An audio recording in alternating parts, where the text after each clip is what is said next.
Hello students, welcome to the module 3, and in the module 3 we will be looking at a quick definition of what is a container tag and what is an empty tag. So throughout our course we will be using these two terms a lot, a container and empty tag. The best way to understand these two particular type of tags is through an example.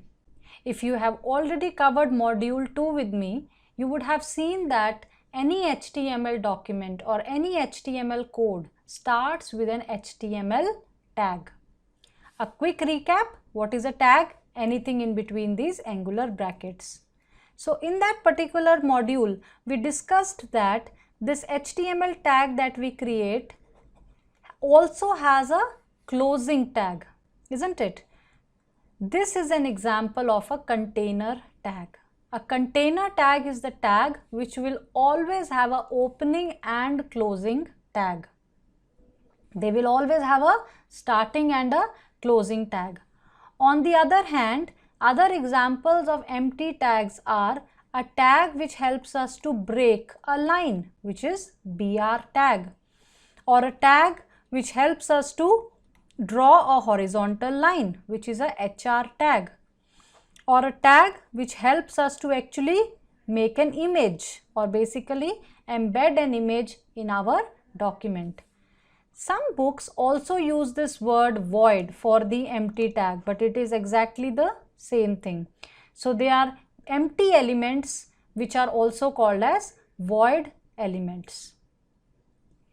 One thing that you can do with the empty tags is you could either write this empty tag like this, or you can include a self-closing tag. What do we mean by self-closing tag? A tag which has a closing sign at the end. So this is another way we can use the closing tags or the empty tags. Now one thing I want to make thing very clear, that HTML language is not